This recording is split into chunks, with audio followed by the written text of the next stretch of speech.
my older brother, Patrick, 26M, and his friend Dan, 30M, I couldn't help but feel a sense of confusion.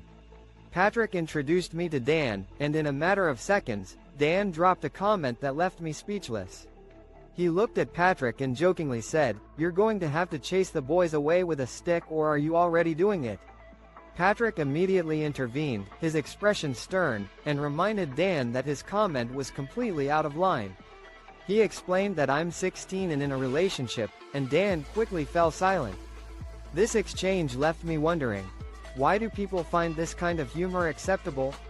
I've experienced variations of this comment from people I've met or interacted with, and it's become a recurring theme in my life. I'd love to understand the reasoning behind this type of joke.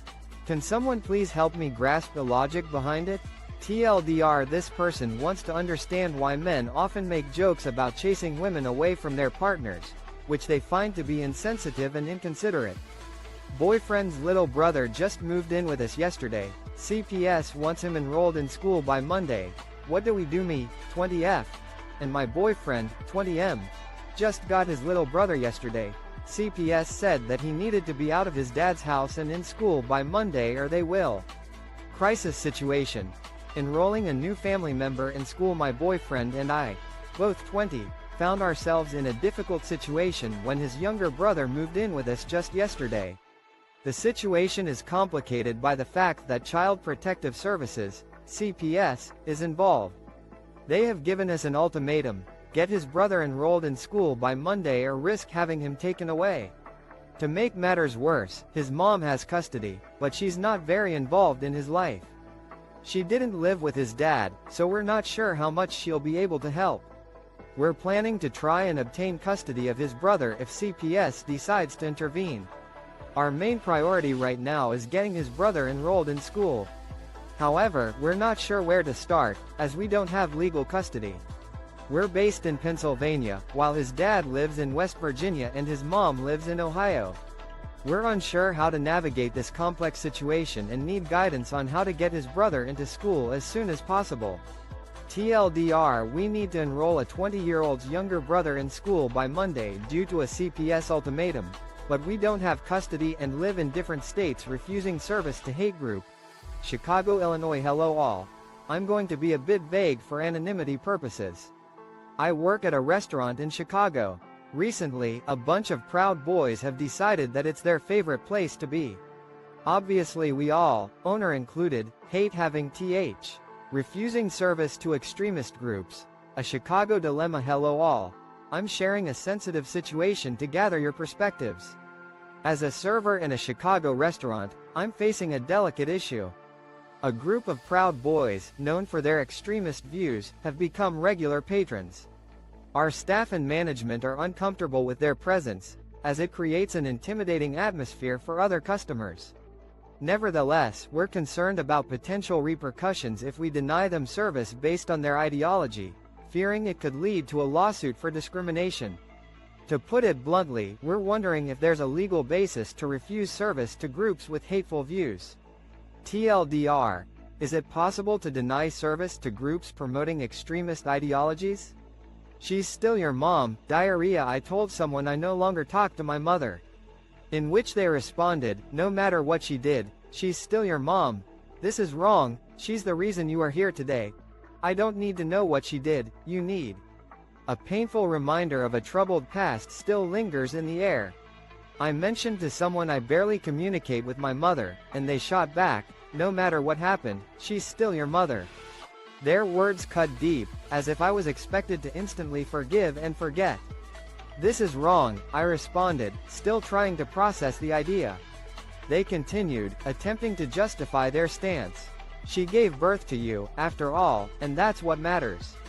Their suggestion to forgive and forget only made me more frustrated. You never know when you might need her one day, they said, but it's clear who's been in a position of dependency in our family for years.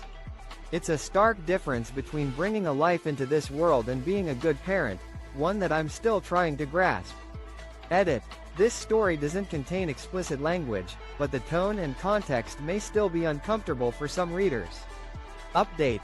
This conversation took place in a social setting where the person responding was likely trying to offer a kind and supportive message, but their approach was misguided.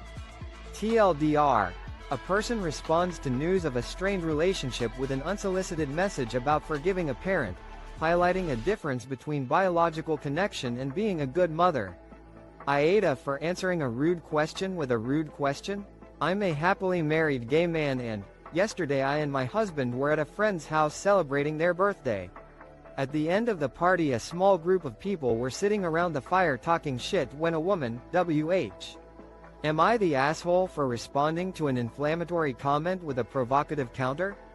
As a happily married gay man, my husband and I recently attended a friend's birthday celebration at their home. The evening concluded with a smaller group of guests gathered around a fire, engaging in casual conversation. One woman, a friend of a friend, approached my husband and me directly, asking in a blunt manner, "Do you both enjoy being penetrated anally, or is this a preference exclusive to your relationship?" Although she was not intoxicated, she had been designated as the driver for the evening. In response, I posed a similar question, "Do you have a preference for sex on all fours or on your back?" The woman became visibly upset and stormed off, labeling me a rude person. The other guests present, many of whom were intoxicated, found the exchange amusing. However, a more serious consequence has now unfolded as the woman's friend, who is also the host's partner, is facing backlash for associating with this individual. My friend is now angry with me, claiming that while the woman's initial comment was indeed hurtful, I should not have retaliated in kind. As I reflect on the situation, I'm starting to feel regretful about my response. My intention was, apparently you're dead.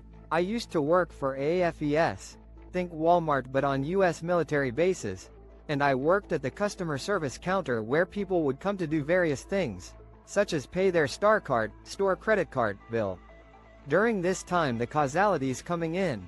I used to work at AAFES, the military base equivalent of a retail store. One of the responsibilities I had was handling customer service at the checkout counter, which included processing payments for the store credit card, known as the Star Card. Given the ongoing conflicts in Iraq and Afghanistan, it was not uncommon to see customers who had recently lost loved ones. AAFES implemented a policy to handle deceased customers, which allowed them to close the account, write off the debt, and cancel any automatic payments. This policy was put in place to avoid the negative publicity that would come from trying to collect debt from widows. It made sense, and I couldn't help but think it was a good idea. However, working with AAFES had its own set of challenges, largely due to their incompetence.